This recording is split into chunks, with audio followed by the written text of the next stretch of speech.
AP WhatsApp governance కు సంబంధించిన breaking update చూస్తున్నాం. ఇటు దేశంలోనే తొలిసారిగా ఏపీ ప్రభుత్వం పౌర సేవలు అందించబోతోంది. అయితే ప్రజల నుంచి వినతుల స్వీకరణ, వారికి అవసరమైన సమాచారాన్ని చేరవేసేందుకు వాట్సాప్ గవర్నెన్స్ ను ఇటు నేడు శ్రీకారం చేయబోతోంది. తొలి దశలో మొత్తం 161 రకాల పౌర సేవలు అందించబోతోంది. ఇక రెండో విడతలో మరిన్ని సేవలను అందుబాటులోకి తీసుకురాబోతోంది ప్రభుత్వం. మంత్రి నారా లోకేష్ నేడు అధికారికంగా ఈ వాట్సాప్ గవర్నెన్స్ సేవలను ప్రారంభించబోతున్నారు.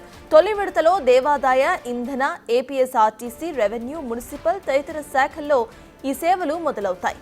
ఇక ఈ అంశంపై నిన్న ముఖ్యమంత్రి చంద్రబాబు సమీక్షించారు. వాట్సాప్ ద్వారా ఎలా సేవలు పొందవచ్చో అధికారులు ప్రెజెంటేషన్ ద్వారా ఆయనకు వివరించారు. అయితే వాట్సాప్ సేవలతో ధృవపత్రాల కోసం పౌరులు ప్రభుత్వ కార్యాలయాల చుట్టూ కూడా తిరిగే విధానానికి ఇప్పుడు స్వస్తి పలుకుతున్నట్లు సీఎం వెల్లడించారు.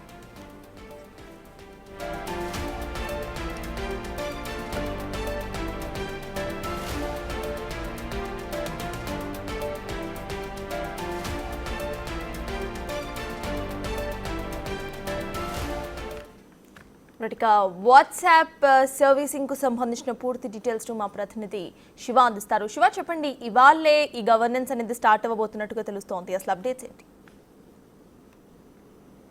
సత్తాజ్, మొత్తం మీద చూసుకుంటే దేశంలో ఎక్కడా లేని రీతిలో ఆంధ్రప్రదేశ్లో వాట్సాప్ గవర్నెన్స్ పేరుతో 161 సేవలను ఏపీ ప్రభుత్వం ఈ రోజు నుంచి వినియోగించబోతుంది.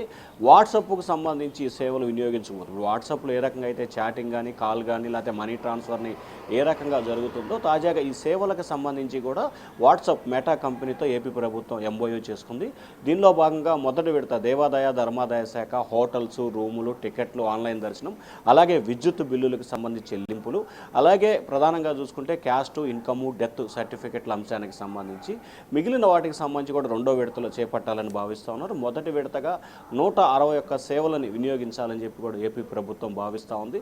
సో ఈ సేవల ద్వారా ఏదైతే ప్రభుత్వానికి సంబంధించి సంక్షేమ కార్యక్రమాలు ఉన్నాయో ఆ సంక్షేమ కార్యక్రమాలకు సంబంధించిన వివరాలు తెలుసుకోవాలన్నా, లేకపోతే ఆ సంక్షేమ కార్యక్రమాలకు మనకు అందటానికి కావాల్సిన అర్హతలు కావాలన్నా, లేకపోతే సంక్షేమ కార్యక్రమాలు మనకు ఏమేమి వస్తున్నాయి, ఏమేమి రావడానికి మనకు అవకాశాలు ఉన్నాయి అనే దానికి సంబంధించి తెలుసుకో, ఇట్లా పూర్తి స్థాయిలో కూడా ఏదైతే ప్రపంచం అంతా అరచేతిలో ఉన్నట్లు కూడా ప్రస్తుతం ఆంధ్రప్రదేశ్ ప్రభుత్వానికి సంబంధించి అన్ని రకాల సేవలకు సంబంధించి కూడా వినియోగించుకునేందుకు 161 సేవలని, అంటే దాదాపుగా చూసుకుంటే ఆంధ్రప్రదేశ్ ప్రభుత్వ పరిధిలోకి 240 సేవలు పైగా కొనసాగుతాయి. ఈ 240 సేవలకు సంబంధించి 161 సేవలకు సంబంధించి అన్ని రకాల సేవలని వాట్సాప్ ద్వారానే ఏదైతే మనకు కావాలంటే కనుక టీటీడీలో దర్శనం ఆన్లైన్లో బుక్ చేసుకోవాలంటే వెంటనే వాట్సాప్లో టీటీడీ ఆన్లైన్ బుకింగ్ అని చెప్పి కోరగానే ఆ డేట్ అడుగుద్ది. డేట్ అడిగిన తర్వాత అవైలబిలిటీ ఉందా లేదా, అవైలబిలిటీ ఉంటే అక్కడ చేయాలని చెప్పి అమ్మటే దాంట్లోనే ఆన్లైన్ పేమెంట్ కొనసాగుతుంది. ఆ తర్వాత రూములకు సంబంధించి, ఆ తర్వాత టూరిజానికి సంబంధించి, పర్యాటక రంగానికి సంబంధించి ఇట్లా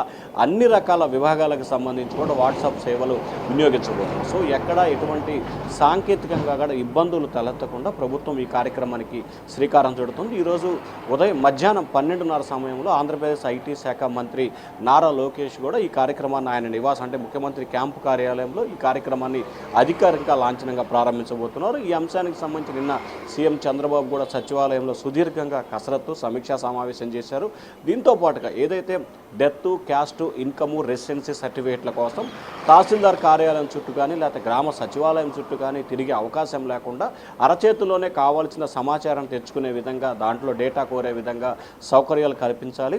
బయటికి వచ్చి తిరిగే సామెతను స్వస్తి పలకాలని చెప్పి చంద్రబాబు నిర్ణయం తీసుకున్నారు. సో దానిలో భాగంగానే ఈ 161 సేవలని మొదటి విడతగా ఈరోజు రాష్ట్ర వ్యాప్తంగా ప్రారంభించబోతా ఉన్నారు. సత్తాజ్. Right, thank you Shiva.